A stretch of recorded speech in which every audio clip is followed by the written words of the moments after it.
सोची समझी साजिश पाकिस्तान ने जो रची कि वहाँ के लोगों को रेडिकलाइज किया, वहाँ पे उनको इंडोक्ट्रिनेट इतना किया कि उनको जो हमारे वहाँ पे मुल्लाज जो डिफरेंट जगहों से भारत के भी अल्लाह वाले वगैरह जो मस्जिदों में अजान पढ़ते थे दूसरी, तो वहाँ पे ये डिस्कशन होती थी कि अगर कश्मीर हमने लेना है तो कश्मीरी हिंदूज को यहाँ से निकालो। जनरल बात है, आतंकवाद को आप डील करिए एज ए इस्लामिक प्रॉब्लम, जिहाद, उस हिसाब से आप डील करिए। 30% तो हमारे साथ ही, इंडिया के साथ ही, तो उसमें 70% जो लोग हैं they are for Pakistan, they are for violence, उनकी अकाउंटेबिलिटी नहीं चाहिए। दे वांट दैट ये जो हो रहा है ये चलना चाहिए, उनकी अकाउंटेबिलिटी ना हो। J&K का एक्सेशन हुआ with rest of India, legal accession हुआ रेस्ट ऑफ इंडिया। उस टाइम कुछ ताकतें वहाँ कश्मीर में ऐसी थी जो पाकिस्तान के साथ में जाना चाहती थी। पहले टिकलाल टकलू जो वहाँ के भारतीय जनता पार्टी के जनसंघ के लीडर थे, उनको ही एडवोकेट पॉपुलरली नोन आदमी था, तो उन्होंने किलिंग कर दी। इसी तरह से PN भट्ट थे वहाँ पे, वो अनंतनाग में प्रोमिनेंट लोगों को मारना शुरू कर दिया।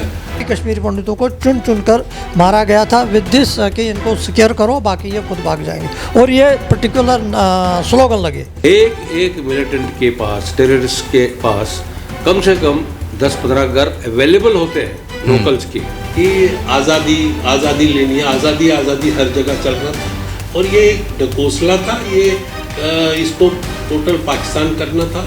और हमें पता था कि हम वहाँ पे जिस आज़ादी की वो बात कर रहे हैं उसमें कश्मीरी हिंदू की कोई जगह नहीं है। पहलगाम में जो आपने देखा उसका एक मैनिफेस्टेशन, ये एक पहली बार नहीं हुआ, ये रिपीटिशन है what has been happening since 99 at least in recent year. जिस देश का पहला प्रधानमंत्री ही कश्मीरी पंडित रहे हों, उस मुल्क में, उस देश में कश्मीरी पंडितों के साथ क्या कुछ हुआ, उनकी दास्तां आज हम जानने पहुँचे हैं। सीधे ना उत्तर प्रदेश बात करेगा आज, श्रीनगर जम्मू कश्मीर में 90 के दशक में किन परिस्थितियों में इन तीनों कश्मीरी पंडितों ने पलायन किया, उनकी दास्तां, उनका दर्द आज ना उत्तर प्रदेश के दर्शक सुन लें और जान लें कि कश्मीर आखिर 90 के दशक में किसका हुआ करता था और वहाँ पर कश्मीरी पंडितों के साथ आखिर क्या क्या जुल्म ढाया गया। सबसे पहले हम स्वागत करेंगे विजय टिक्कू सर भी हमारे साथ बातचीत करने के लिए मौजूद हैं। इसके अलावा रमेश जी और पुष्प जी भी मौजूद हैं। विजय टिक्कू सर कश्मीरी पंडित हैं और सरकारी नौकरी वहाँ पर किया करते थे, जबकि रमेश जी की बात की जाए तो वो भी वहाँ पर सरकारी विभाग में थे और पुष्प जी बिजनेस किया करते थे, बड़ा बिजनेस एम्पायर था इनका। लेकिन किन परिस्थितियों में आखिर श्रीनगर से इनको यहाँ आना पड़ा, सबसे पहले हम बातचीत करते हैं विजय टिक्कू सर से। विजय सर, स्वागत है आपका ना उत्तर प्रदेश में। हमें बताएँ कि आपके साथ आखिर जिस कश्मीरियत की बात की जाती है वहीं के मुसलमानों ने क्या किया आपके साथ? देखिए, मेरा नाम विजय टिक्कू, जैसे आपने ये कहा, मैं 1990 में हमारे परिवार का भी पलायन हुआ जैसे सबका, और लेकिन हमारे साथ ये पहली बार ही नहीं हो रहा था। तो अगर सच तो पूछ तो ये कि कश्मीरी हिंदू जो कश्मीर में रह रहा था वो एक सिंबल था सेकुलरिज्म का, सिंबल था कश्मीरियत का, सिंबल था वहाँ पे प्रेजेंस ऑफ जो इंडियन इथॉस जो है वहाँ पे। तो जो जवाहर जो हमें ये जो महात्मा गांधी, आपने सुना होगा, महात्मा गांधी ने एक बार कहा था कि जम्मू कश्मीर में मुझे रे ऑफ होप नज़र आती है सेकुलरिज्म की। तो वो यही कश्मीरी हिंदू था जहाँ पे कि वो उसको दिखा कि पूरे इंडिया में अलग अलग जगहों पे राइट्स हो रहे हैं, लेकिन कश्मीर में कश्मीरी हिंदू जो माइनॉरिटी में था, जो कि जिसका ट्रैक रिकॉर्ड यही रहा कि कभी रिटेलिएट नहीं किया, कभी उसने गन का सहारा नहीं लिया, कभी उसने कोई भी झगड़ा हो किसी उसमें शामिल नहीं हुआ, ज़ीरो क्राइम रिकॉर्ड जिसका रहा शुरू से ही। और यही वो कश्मीरी हिंदू है जिसने कि 7 बार जिसका पलायन हुआ पिछले 500 साल में। और दूसरी एक बहुत बड़ी खास बात जो मैं ये बताऊंगा कि जो कश्मीर पहले मेजर कश्मीरी हिंदूज डिफरेंट जो सल्तनत आई, कभी अफगान्स आए कश्मीर में, कभी दूसरे सिख एम्पायर आया, दूसरा आया, लेकिन कश्मीरी हिंदू वो घटता रहा। कश्मीरी हिंदू का जितना भी कन्वर्शंस होते रहे उन पे ज़्यादतियाँ होती रही, और ये वही एक समाज है जो कि अब उस कगार पे है कि जिसका कि एक एक्सटिंक्शन होने जा रहा है। पूरे इंडिया में अब फैल गए हैं, पूरे इंडिया में डिस्पर्स हो गए हैं, और हमें खतरा है कि हमारी कल्चर, हमारी लैंग्वेज, हमारा सब कुछ मूल रूप से ख़त्म हो रहा है, उसका एक विनाश हो रहा है। वो हमारे साथ जो कोएग्जिस्टेंस था कश्मीर में, वो कश्मीरी हिंदूज़ की वजह से था, और वो शेयर डेफिनेटली करते थे उससे पहले, लेकिन वो एक समय ऐसा था जबकि हमें पता ही नहीं लगा कि ये कैसे चेंज आ गया।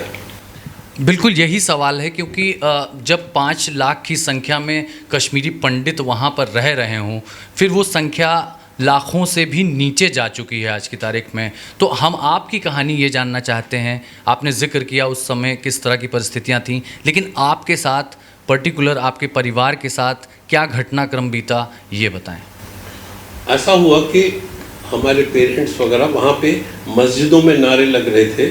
वहाँ पे एक सोची समझी साजिश पाकिस्तान ने जो रची कि वहाँ के लोगों को रेडिकलाइज किया, वहाँ पे उनको इंडोक्ट्रिनेट इतना किया कि उनको जो हमारे वहाँ पे मुल्लाज जो डिफरेंट जगहों से भारत के भी अल्लाह वाले वगैरह जो मस्जिदों में अजान पढ़ते थे दूसरे, तो वहाँ पे ये डिस्कशन होती थी कि अगर कश्मीर हमने लेना है तो कश्मीरी हिंदूज़ को यहाँ से निकालो, और वो हमारे मैसेज भी देते थे। ये श्रीनगर में या पूरे? श्रीनगर की मैं बात कर रहा हूँ, क्योंकि हम श्रीनगर में रहते थे, तो उनको ये कहा गया कि हमारे साथ फ्रीडम स्ट्रगल में आप शामिल हो जाओ, कश्मीर का फैसला होना है, कश्मीर अलग है, कश्मीर पार्ट ऑफ इंडिया नहीं है, खड़ा हो जाए। लेकिन जब मस्जिदों से, मदरसों से ये आवाज़ उठने लगी, ये फतवा जारी कर दिया गया कि हिंदुओं को जो है बेघर करो, पलायन करने को मजबूर करो, नरसंहार हुआ, बड़ा जेनोसाइड हुआ, तो आप लोगों तक कब ये चिंगारी, ये आग पहुंची? तो उन्होंने उससे पहले सिलेक्टिव किलिंग स्टार्ट कर दी। एक किसी भी कोई कश्मीरी पंडित लीडर, जैसे 14 सितंबर 89 में उन्होंने पहले टिकलाल टपलू जो वहाँ के भारतीय जनता पार्टी के जनसंघ के लीडर थे, उनको एडवोकेट पॉपुलरली नोन आदमी था, तो उन्होंने किलिंग कर दी। इसी तरह से PN भट्ट थे वहाँ पे, वो अनंतनाग में प्रोमिनेंट लोगों को मारना शुरू कर दिया, दबाव बनाकर धन परिवर्तन भी कराया, धन परिवर्तन भी। तो उस पर्टिकुलर समय में कि ये जो एक ऐसा डर का माहौल हो गया कि रात में, आज रात को शायद हमारी आखिरी रात होगी, अब कैसे किया जाए, तो लोगों ने टैक्सी में आर्मी को फ़ोन किए। इधर के उन दिनों उस तरह के मोबाइल सिस्टम नहीं था, इंफॉर्मेशन सिस्टम नहीं था, लेकिन किसी न किसी तरीके से हमने, किसी को टैक्सी मिल गई, किसी को ट्रक मिल गया, किसी को कैसे मिल गया, तो भर के हमने अपने परिवार को वहाँ से निकाला और जम्मू आ गए। तो ये वही मुसलमान हैं जो आपके साथ बचपन बिताए हैं, कश्मीरियत की बात करते हैं और हिंदू मुस्लिम भाई भाई करते हैं, ये वही मुसलमान भाई का सलाह था आपको? जी, उन्होंने हमको यही सलाह दी कि आप यहाँ से निकल जाइए, हम आपको नहीं बचा सकते। और यहाँ पे हमने ये जो आज़ादी का मतलब क्या, ला इलाहा इल्लल्लाह, तो ये जो नारे चल रहे थे, तो हमारा दिमाग फट रहा था कि अब क्या होगा, शायद सवेरे तक बचेंगे कि नहीं बचेंगे। बिल्कुल, वो टेक्नोलॉजी का दौर नहीं था। लेकिन थोड़ा आप ये बताइए, जिस कश्मीर में, जिस श्रीनगर में आपने अपने जीवन के 35 साल गुजारे, और आपका पड़ोसी जो कि एक मुसलमान है, वो आपको ये सलाह दे रहा है कि सब कुछ छोड़ के चले जाओ, वो आपके साथ खड़ा हुआ नज़र नहीं आया? उसने नहीं मौलानाओं को समझाना चाहा कि भैया इस तरह के फतवे मत जारी करो, इस तरह से क्यों कलमा पढ़ने को कह रहे हो, इस तरह से क्यों उनकी बहन बेटियों को घसीट करके मार रहे हो, क्यों उनका घर जला रहे हो, इस तरह की बात नहीं हुई। लेकिन वर्तमान में कश्मीरियत की बात की जाती है। अभी आपने देखा पहलगाम में जो अटैक हुआ है, उसमें कई खच्चर वाले पकड़े जा रहे हैं, कई एडवेंचर्स गेम वाले पकड़े जा रहे हैं। उनका कहा जा रहा है कि उनका भी इन्वॉल्वमेंट खुले तौर पर आतंकवादियों के साथ है। हालांकि अभी NIA इन्वेस्टिगेशन कर रही है, लेकिन जो कश्मीर के वाशिंदे हैं, आवाम हैं, जो मुसलमान हैं, आपका बड़ा लंबा अनुभव है, उनके विषय में आप क्या कहेंगे? उनमें कितने जो हमारे आसपास के जो फ्रेंड सर्कल था, दूसरा था, वो भी कह रहे थे कि देखिए ये जो साजिश रची गई है ये जहाद है, हम इसमें शामिल हो सकते हैं और हम हेल्पलेस हैं। और ये आर्गुमेंट हमें देख रहे थे कि जी ये पार्ट ऑफ जहाद है, इसको पाकिस्तान बनाना है, हमने आज़ाद करना है। और नारे भी जो जैसे मैंने अभी कहा कि आज़ादी आज़ादी लेनी है, आज़ादी आज़ादी हर जगह चल रहा था। और ये एक ढकोसला था, ये इसको टोटल पाकिस्तान करना था। और हमें पता था कि हम वहाँ पे जिस आज़ादी की वो बात कर रहे हैं उसमें कश्मीरी हिंदू की कोई जगह नहीं है। और इसलिए हमने मर जाना ये समझा रादर देन उनकी। रमेश जी, आपसे मैं जानना चाहूँगा कि आपका भी श्रीनगर में एक बड़ा समय बीता है, तो वही सवाल मेरे आपसे भी हैं कि सबसे पहले बताएं कि आपको किन परिस्थितियों में पलायन करने को मजबूर होना पड़ा और क्या आपका प्रोफाइल रहा था वहाँ पर, किस तरह की परिस्थितियों में आपको वहाँ से छोड़ करके आज आप दिल्ली में हैं। 1947 में जब J&K का एक्सेशन हुआ with rest of India, legal accession हुआ रेस्ट ऑफ इंडिया, उस टाइम कुछ ताकतें वहाँ कश्मीर में ऐसी थी जो पाकिस्तान के साथ में जाना चाहती थी, लेकिन चूँकि एक्सेशन हुआ वो जो ताकतें थी वो दब गई। लेकिन उनका जो अंदर अंदर काम था वो चल रहा था। तो उसका ये नतीजा हुआ कि कुछ लोग पाकिस्तान के साथ में कांटेक्ट में थे, वहाँ से आर्म्स भी आ रहे थे। और नतीजा ये हुआ कि पहला जो विजिबल मैनिफेस्टेशन आर्म्ड स्ट्रगल का था वो अक्टूबर 1967 में एक BSF के संतरी को, उसका नाम था चरण दास, श्रीनगर के एक मोहल्ले में, उसको नवा कदल कहते हैं, वहाँ पर उसको मारा गया। BSF का था वो संतरी, वहाँ पर उसका नाम था चरण दास, उसको मारा गया। ये वो ताकतें थी जो भारत का कश्मीर का विलय भारत के साथ नहीं चाहते थे। ये वहाँ था, उसको मुस्लिम पेल्विसिड फ्रंट वगैरह वो चलती रहती थी। फिर उसका एक बड़ा मैनिफेस्टेशन हो गया फरवरी 1986 में डिस्ट्रिक्ट अनंतनाग में जितने भी वहाँ कश्मीरी हिंदू के मंदिर थे, कश्मीरी पंडितों के मंदिर थे, उनको लूटा गया, जलाया गया। कश्मीरी पंडितों के घर जलाए गए। वैली के बहुत सारे डिस्ट्रिक्ट्स में भी जलाए गए, लेकिन डिस्ट्रिक्ट अनंतनाग एक मुख्य तौर पर इफेक्ट रहा। उसमें उस टाइम भी कश्मीरी हिंदुओं ने, कश्मीरी पंडितों ने वहाँ से पलायन करने की कोशिश की, लेकिन इतने मास स्केल पर नहीं हुआ।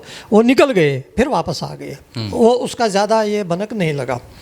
फिर 90 में आ गया, क्योंकि अंदर अंदर जो ताकतें थी वो काम कर रही थी, वहाँ से रिपोर्ट जा रही थी सरकार के पास, लेकिन सरकार की यहाँ का उसमें कांग्रेस की सरकार थी, फिर VP संघ की सरकार थी, उन्होंने उन रिपोर्टों पर कोई कार्रवाई नहीं की, बल्कि एक फारूक राजीव गांधी अकॉर्ड हो गया। उस अकॉर्ड में यहाँ से रिपोर्ट भी गई, लेकिन राजीव गांधी का ये स्टेटमेंट था कि ये मेरा दोस्त है फारूक अब्दुल्ला, तो मैं कोई एक्शन नहीं ले सकता हूँ। तो कोई एक्शन नहीं ले। विद द रिजल्ट क्या हो गया, जो वहाँ की अलगाववादी ताकतें थी उसमें JKLF प्रमुख तौर पर आगे था, तो वो उनका हौसला बढ़ गया। फिर 1919 जनवरी 1919 उससे पहले जो किलिंग्स हो गए, जैसे तिकू साहब ने कहा, टिकालाल टेपिलो का हुआ 14 सितंबर 1989, 13 सितंबर 1989, फिर जस्टिस गुंजू का हुआ था, नीलकंठ गुंजू का, एक VC को मारा गया था। इसी तरह और भी कश्मीरी पंडितों को चुन चुन कर मारा गया था, विद दिस कि इनको सिक्योर करो, बाकी ये खुद भाग जाएंगे। और ये पर्टिकुलर स्लोगन लगे, आप लोगों ने कब डिसाइड किया कि अब वो समय आ चुका है कि हमें जिस ज़मीन पे मैं पैदा हुआ, जिस ज़मीन पे मैं पला बड़ा और जिस ज़मीन पे मैं काम कर रहा हूँ, अब उस सरजमी को छोड़ना पड़ेगा? मैंने यही बताया ना, 1947 से ये अंदर की ताकतें तो चल रही थी। कश्मीरी पंडित जो है अंदर से ये जेल रहा था, सह रहा था, लेकिन अब चूंकि गन आ गया सामने, नरसंहार होने लगा, फिर आग, जाति संहार हो गया। खाली नरसंहार नहीं, नर भी हो गए, नारी भी हो गया, बच्चे हो गए, उनका अलग अलग चुन चुन कर नर नारी और बच्चे, जैसे वनमाग, संग्रामपुरा, नाड़ी मर्ग वगैरह सारे, ये जाति संहार हो गया, जाति विध्वंस हो गया, जेनोसाइड जिसको अंग्रेजी में कहते हैं।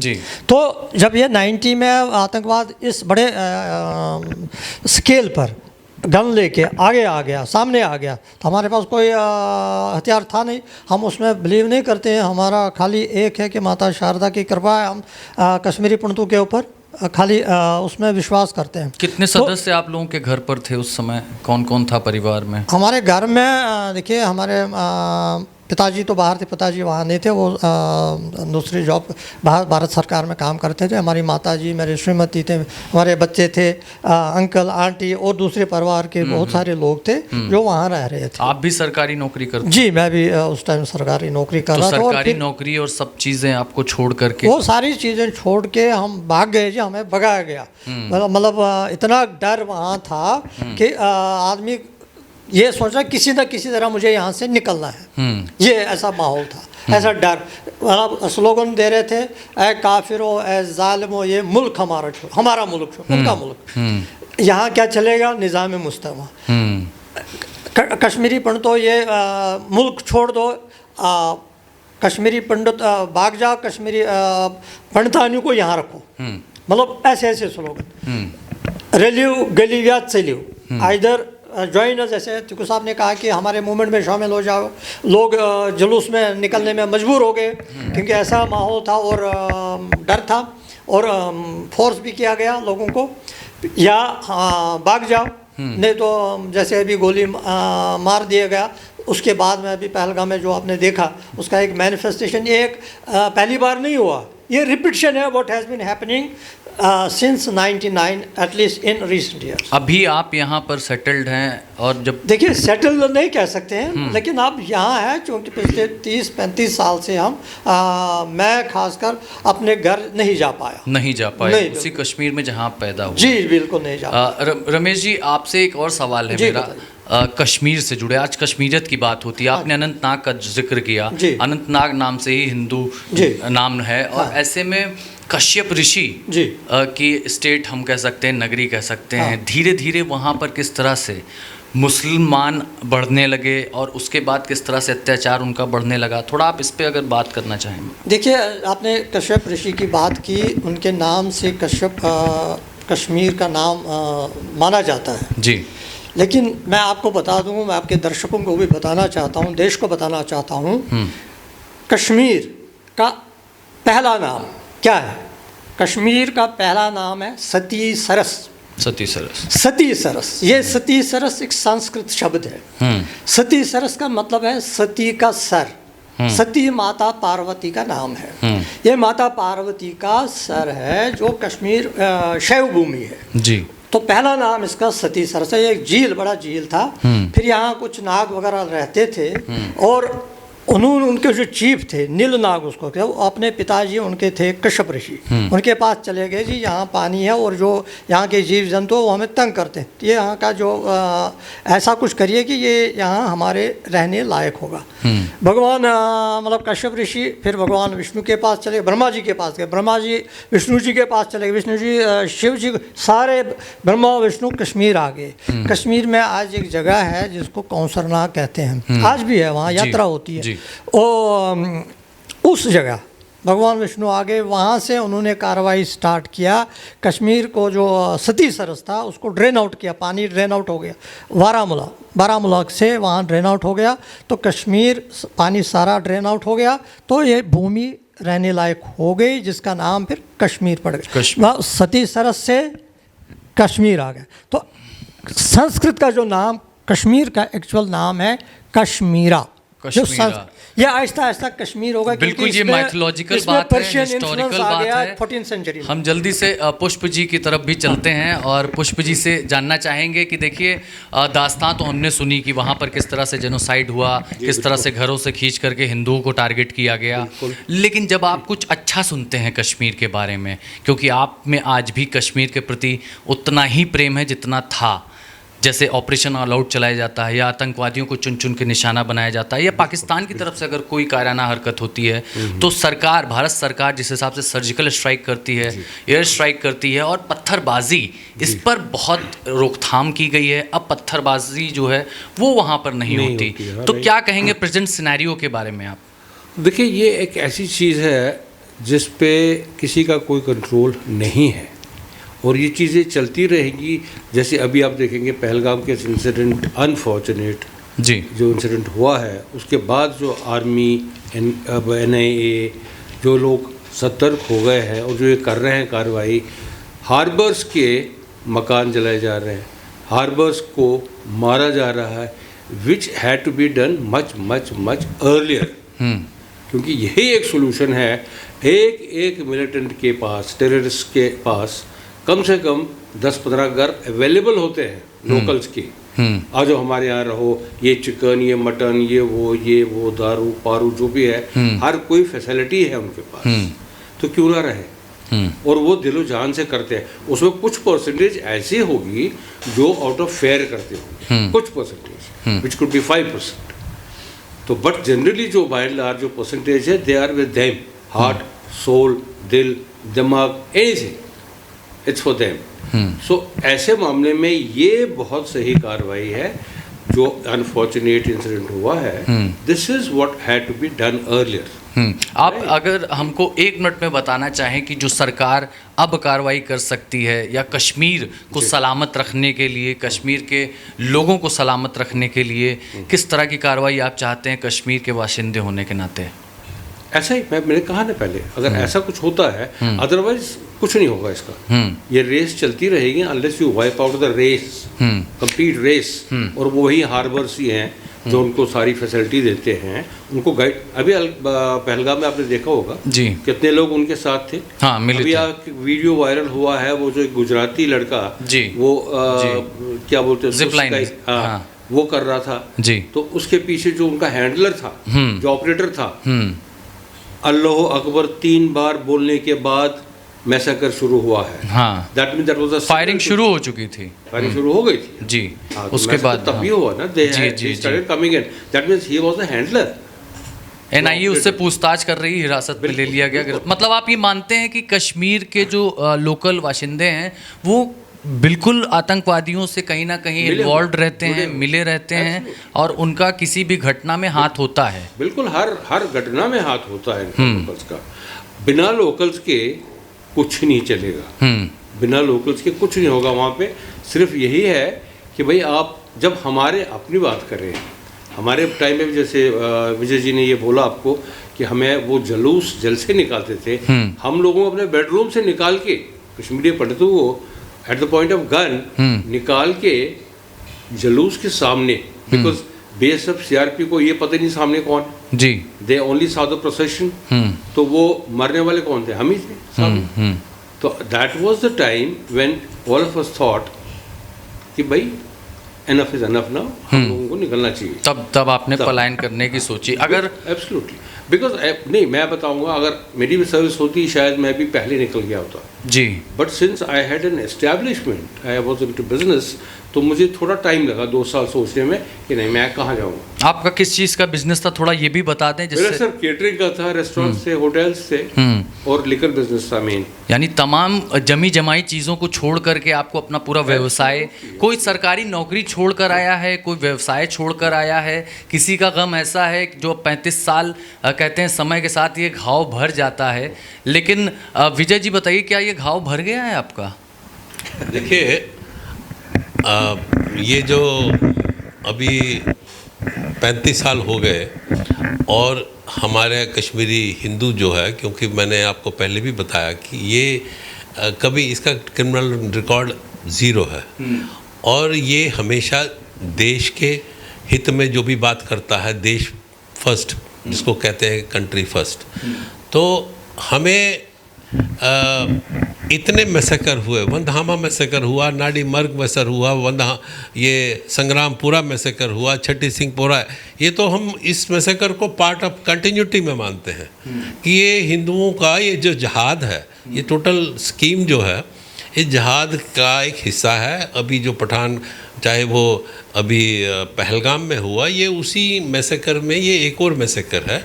लेकिन जब तक पॉलिटिकल विल नहीं होगी, जब तक कि पूरा सरकार में एक सोच हो कि भाई इसको वंस फॉर ऑल ख़त्म करना है, ये तभी सॉल्व हो सकता है। अब ये देखिए कि विडंबना है कि इतने मैसेकर हुए, इतनी किलिंग्स हुई कश्मीरी हिंदूज़ की, एक को भी अभी तक सज़ा नहीं हुई, एक को भी चार्जशीट नहीं हुआ। और अभी हम देखते हैं कि हमारे जिन्होंने हिंदुओं को मारा, जो एग्री करते हैं, मीडिया में आपको गूगल करिए सब, वो कहते हैं कि जी हमने 7 कश्मीरी हिंदूज़ को मारा। जब हम देख रहे हैं वो खुले घूम रहे हैं। और इस सरकार से क्योंकि ये एक सरकार है जो कि इसको हम सारे हिंदुओं का यूनाइटेडली हम इसको पूरा सपोर्ट एक्सटेंड कर रहे हैं कि आप एक्ट करिए, क्योंकि अदरवाइज बहुत देर हो जाएगी। 35 साल से हम घरों से बाहर हैं, कब तक रहेंगे? बिल्कुल 35 साल का ये दर्द है। हम पुष्प जी और रमेश जी से भी एक मिनट में ये जानना चाहेंगे, क्या कश्मीर के मुसलमान पर यकीन किया जा सकता है? देखिए, आप बिल्कुल हर एक आदमी पर यकीन करिए, लेकिन ये सोचिए कि वहाँ पर जब तक उनको पनाह नहीं मिलती तो बाहर से आके वो ऑपरेट कैसे करेगा? तो आपको इसको बड़े संजीदगी से, सेंसिटिविटी से टैकल करना पड़ेगा। और आतंकवाद का कोई रिलीजन नहीं है, ये आप बंद करिए। ये जो ढकोसला है, ये जो एक देश में ढकोसला है कि आतंकवाद का कोई रिलीजन नहीं है, ये बिल्कुल गलत है। आतंकवाद का एक पर्टिकुलर रिलीजन है, एक पर्टिकुलर कलर है, वो कलर है ग्रीन। इसको मानिए, इसको समझिए, इसको मत नकारिए, लेकिन आप उसी हिसाब से इसको टैकल करिए। एक आतंकवाद का एक कलर है, तभी आप आतंकवाद, हिंदू आतंकवाद का शिकार है, तभी कश्मीरी पंडित घर से बेघर हो गया, तभी ये जो पहलगाम में हत्याएं हुई हिंदुओं की चुन चुन के, क्योंकि आतंकवाद का कलर, वो कहते हैं कि कलमा पढ़ो। तो इसका क्या मतलब है? आप मतलब आपने पैंट खोलिए, इसका क्या मतलब इस्लामिक आतंकवाद है और जिहाद है जी, बिल्कुल जिहाद है। कश्मीर के मुसलमानों पर यकीन नहीं किया जा सकता। कश्मीर के सभी मुसलमानों पे यकीन नहीं किया जा सकता। पुष्प जी, आपसे भी यही नहीं, जनरल में आप देखिए, एक जनरल बात है, आतंकवाद को आप डील करिए एज ए इस्लामिक प्रॉब्लम, जिहाद, उस हिसाब से आप डील करिए। अब उसमें मानिए 2%, 3% ऐसे भी हो सकते हैं कि भाई इसके साथ नहीं है, लेकिन आपको उस हिसाब से, उनकी तादाद बहुत कम है, बिल्कुल बहुत कम है, वो बिल्कुल माइनॉरिटी में है। बट मेजॉरिटी में क्या है? मेजॉरिटी में आप देखिए, आतंकवाद का जो भी जुलूस निकलता है कश्मीर में, जब भी निकला, आज पहली बार ये शायद इतने संख्या में आए। पहले 35 साल में इस संख्या में जम्मू कश्मीर में कोई भी वैली के अंदर इस संख्या में जुलूस वगैरह नहीं निकले। आप भी अपना आखिरी विचार रखें। क्या कश्मीर के मुसलमानों को यकीन किया जा सकता है? उनको भारतीय तो हम लोग मानते हैं, लेकिन उनका झुकाव कहीं ना कहीं आज भी पाकिस्तान की तरफ दिखता है। बिल्कुल है, बिल्कुल है। मैं आपसे एग्री करता हूँ कि ये बात सही है, नहीं होना चाहिए, नहीं होना, कर ही नहीं सकता किसी भी। It's not the entire population, it's a matter of let's say 70%, 30 लोग, 30% तो हमारे साथ ही, इंडिया के साथ ही। तो उसमें 70% जो लोग हैं, they are for Pakistan, they are for violence. उनकी अकाउंटेबिलिटी नहीं चाहिए। दे वांट दैट ये जो हो रहा है ये चलना चाहिए, क्योंकि अकाउंटेबिलिटी ना हो। कुछ आप भी ऐड ऑन करना चाहिए? हाँ, बताएं। अभी जम्मू कश्मीर असेंबली में एक रेजोल्यूशन पास हुआ जी अगेंस्ट टेररिज्म, जो हुआ जी, लेकिन उस रेजोल्यूशन में पाकिस्तान का कहीं भी जिक्र नहीं है। उस रेजोल्यूशन में उनको क्या करना चाहिए था? पाकिस्तान को कंडेम करना चाहिए, लेकिन रेजोल्यूशन में पाकिस्तान का एक भी वर्ड नहीं है। क्यों नहीं है? ये बड़ा क्वेश्चन मार्क है। तो बिल्कुल जो रेजोल्यूशन पास हुआ उसमें आखिर पाकिस्तान मुल्क का जिक्र क्यों नहीं है? सरहद पार करके जब कोई भी पाकिस्तानी सीमा में घुसता है तो आखिर वो एक मुस्लिम घर पे ही क्यों पाया जाता है? एक मुसलमान ही क्यों उसको शरण देता है? एक मुसलमान ही क्यों उसको पनाह देता है? ये एक बड़ा सवाल है। लेकिन कश्मीरी पंडितों का दर्द आज हमने आपको बताया। सोचिए, अपना घर छोड़ करके, अपनी सरकारी नौकरी, अपना व्यवसाय छोड़ करके 35 साल पहले ये देश के अलग अलग कोनों में जा बसे, और जब आज भी इनको कश्मीर सुलगता हुआ, जलता हुआ नज़र आता है तो यकीन मानिए इनके घाव आज भी ताज़ा हो जाते हैं। वीडियो जर्नलिस्ट विक्रम के साथ अभिषेक पांडे, ना उत्तर प्रदेश।